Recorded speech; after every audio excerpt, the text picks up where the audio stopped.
relationship, and the level 1 project 2, speech 1. Now, the purpose of the speech is for the member to present a speech on any topic, receive feedback, and apply the feedback to a second speech. So this is the first speech, and he will be taking the feedback and applying it on the second one. And the purpose of the speech is for a member to present a speech and receive feedback from the evaluator. So these are the purposes of the speech. And the speech title is Why Some Reasonable People Doubt Science. The title of the speech is Why Some Reasonable People Doubt Science.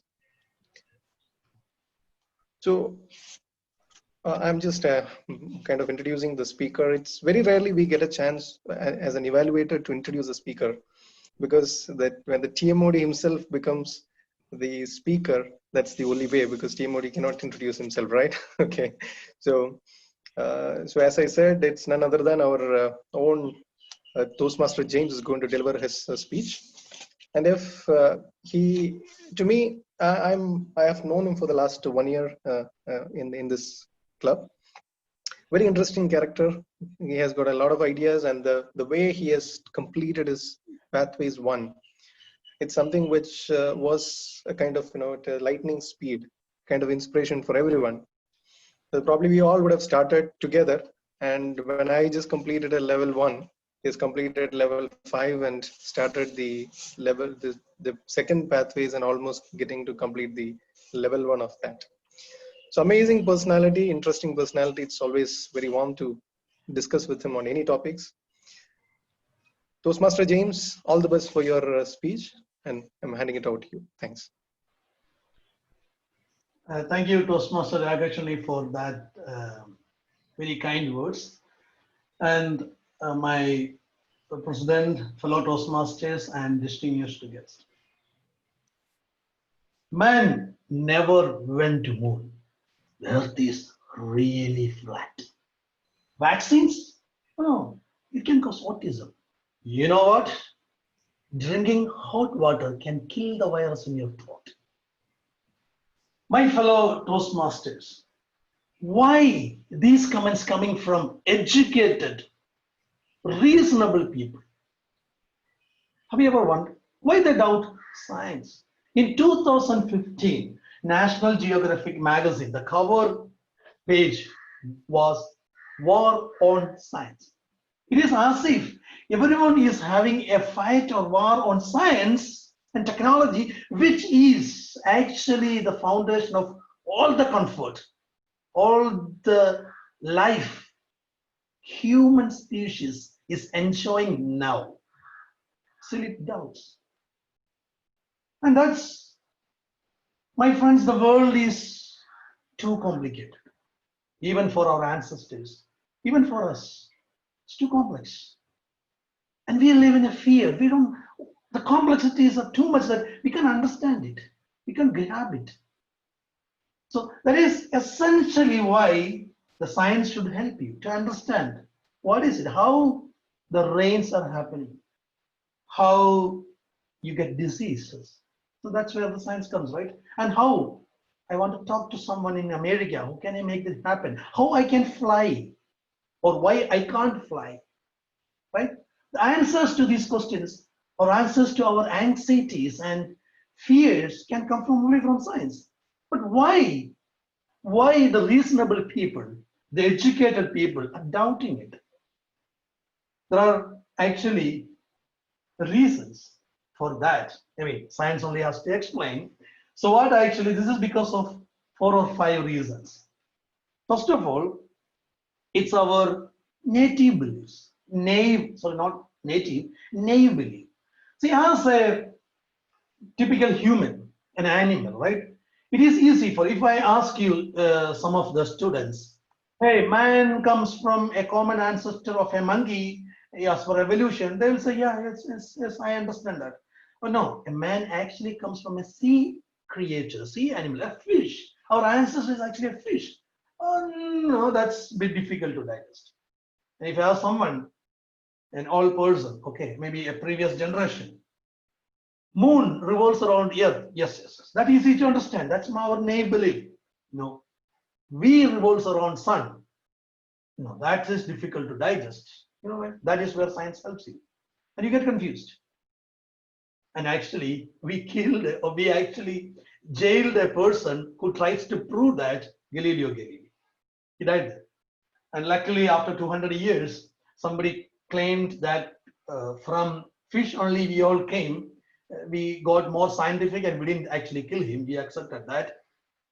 And now the naive beliefs is something which prevents us from accept something which is not obvious to us, which is natural laws exposed by science. And most of us, whatever we learn or study, we actually reason with our own personal experience. For example, that's the basic of our anecdotes. The anecdotes and personal experience what explains us more, personal to us more than any explanation, statistics, formulas, and data analytics the science can provide you. For example, a friend of me had a cancer, and he actually took garlic paste every day morning with 2 liters of water, and suddenly his cancer, like gone. Like he used to take other medicines, that's fine. But he convinced that this garlic paste in the morning on empty stomach solved his problem. That is his personal experience. He will go and tell anywhere. He advises people to take that, right? There's no, even there is an experiment also, there is nothing to do with that. That is the experience if you will vouch for it. So our personal experience is trumps than whatever the data says or science says.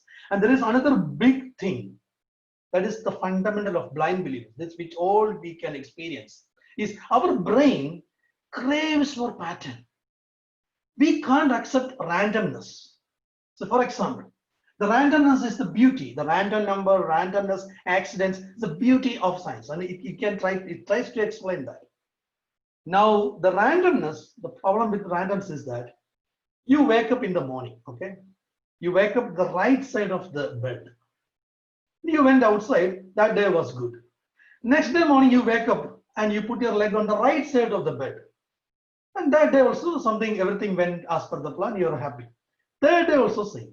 Fourth day, you woke up to the left side of the bed. And that day, something gone wrong.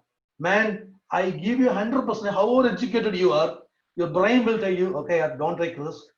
Wake up to the right side of the bed, down to the left side of the bed. The pattern is formed.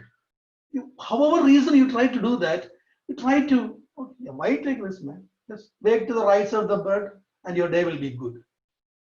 And that is another problem we are having as our brains. And we all know about confirmation bias or the filter bias. Whatever we initially have, we believe in a God. So for example, and whatever I learn, whatever PhD I hold, I try to, okay, let me believe in that. Confirmation bias. It happens with any belief we have. And the most important thing is the tribal mindset. We want to be in our tribe. We don't want to be proved wrong. So all our people believe in these things. Okay, let me also believe in these things. Why should I hurt them? So you go to that aspect. So and the most important problem is that science. Most of us in school learned science as a set of facts. People told world is round. Okay, then it is round. Okay, we also by hearted the experiments, but we never experienced it. We never experimented that. We actually learned science like we learned religion or Bible or something else. We didn't question it. Now we want to question it, and science, the beauty of science.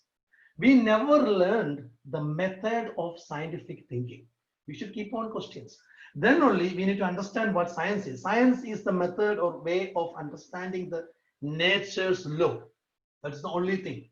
Now, you have to understand that, or you have to go to the guardians of science, like elite universities, publications like scientific authorities or experts. Now, with all the WhatsApp and internet and Facebook, anybody can be an expert and everybody can say anything, and you don't listen to the experts. You just go with that. So, friends, if you want to do any good to the society or yourself, cultivate scientific thoughts. And please understand, there is no two-way about some proven facts by science. Evolution did happen. World is actually round, and vaccines do help people's lives. Thank you, my friends. Thank you for listening to my speech.